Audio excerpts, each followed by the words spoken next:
అస్మద్గురుభ్యో నమః. శ్రీమతే రామానుజాయ నమః. మంచి మాట. కూతురు ప్రేమ విందామా? ఒక ఊరిలో ఒక పెద్ద శ్రీమంతుడు ఉంటాడంట. అతనికి భార్య, 9 పిల్లలు, మగపిల్లలు, ఒక ఆడపిల్ల ఉంటారు. భార్యను, పిల్లలను కష్టపడి జీవితంలో ఒక మంచి స్థాయి తెచ్చి న్యాయంగా సంపాదించిన దాంతోనే పిల్లలందరికీ బాగా చదివించి మంచి స్థితికి వచ్చేలాగా చేసి మంచి ఆస్తి సంపాదిస్తాడు. ఆడపిల్ల కూడా మంచి సంబంధం చూసి పెళ్లి చేస్తాడు. ఆయన చాలా మృదు స్వభావం, చాలామందికి సహాయం చేసేవాడంట. నిజం చెప్పాలంటే చాలా మంచి వ్యక్తి. ఇట్లా ఉండగా ఆయన ఒకరోజు అకస్మాత్తుగా మరణిస్తాడు. ఇక దహన సంస్కారాన్ని పూర్తి చేయాలి కదా, అందరు పెద్దలందరూ వస్తారు. ఆయన దహన సంస్కారాలకి అన్నీ పూర్తి చేసి శవాన్ని ఎత్తేలోపే ఒక పెద్ద మనిషి వచ్చి ఆగండి అని చెప్పి, నేను ఒక విషయం చెప్పాలి అని అడ్డం వేస్తాడు. ఇలాంటి టైంలో ఏందయ్యా అని అంటారు అక్కడ ఉన్న పెద్దలందరూ. ఆయన చెప్పిన మాట విని అందరూ ఆశ్చర్యపోతారు.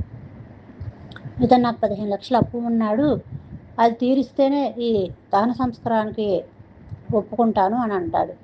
అందరూ కూడా గుసగుసలాడుకుంటూ ఉంటారు. లేదు, ముందు డబ్బు విషయంలో ఎవరో ఒక మాట ఇస్తే నేను ఈ శవాన్ని తీసుకెళ్ళడం ఒప్పుకుంటాను పట్టుబడతాడు. మగపిల్లల దగ్గరికి వెళ్ళి విషయం చెప్తాడు. వాళ్ళు మెదలకుండా ఉంటారు. తర్వాత అందరికీ ఈ విషయం చాలా విచిత్రం అనిపించింది. ముందు ఈ పని ఎలా జరగాలని పెద్దలందరూ చర్చించుకుంటారు.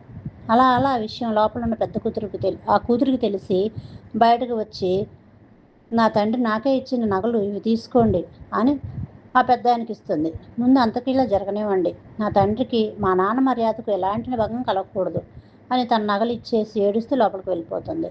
ఆ నగలు తీసుకునే వ్యక్తిని అందరూ తిట్టుకుంటారు. తర్వాత అందరూ దహన సంస్కారాలు ముగించి వచ్చారు. నగలు తీసుకున్న వ్యక్తి లోపలికి వచ్చి ఒక మూటను చనిపోయిన ఆయన కూతురికి ముందు పెడతాడు. తీసుకో తల్లి, నీ నగలు, ఈ 15 లక్షలు అని చెప్తాడు. అందరూ ఆశ్చర్యపోతారు. అప్పుడు ఆయన నవ్వి ఇలా అంటాడు, నిజానికి చెప్పాలంటే ఆయన నా దగ్గర ఎలాంటి అప్పు చేయలేదు. నిజం చెప్పాలంటే నాకు చాలా అత్యవసర పరిస్థితుల్లో డబ్బు అవసరమైతే నీకు ఎప్పుడు వీలైతే అప్పుడు డబ్బు ఇవ్వు అని చెప్పి ఇచ్చాడు. మళ్ళీ ఇద్దామని అనుకునేలోపు ఆయన చనిపోయారు అని తెలిసి పరుగున వచ్చాను. అయితే ఎవరికి ఇవ్వాలి అని తోచలేదు. ఇంతమందిలో ఎవరికి అర్హత ఉంది అని గుర్తించడం కష్టం అనిపించింది. అందుకే తల్లి ఈ నాటకం ఆడాను, తీసుకో అని చెప్పి నగలు ఇచ్చి వెళ్ళిపోతాడు. 9 కొడుకులు తలదించుకుంటారు. తిథి కర్మలకు కూతురు ఆ డబ్బులన్నీ ఖర్చు పెట్టి మిగిలిన డబ్బులు అమ్మకి ఇచ్చి భర్త వెంట వేడిస్తూ వెళ్ళిపోతుంది. మగపిల్లలే కావాలని పరితపించేవారు ఈ కథని తప్పక తెలుసుకోవాలి. ఇప్పటి కాలంలో ఆడ మగ అనే తేడా లేదు. అందరి ప్రేమ ఒకేలాగా ఉంటుంది తల్లిదండ్రుల మీద. జై శ్రీమన్నారాయణ.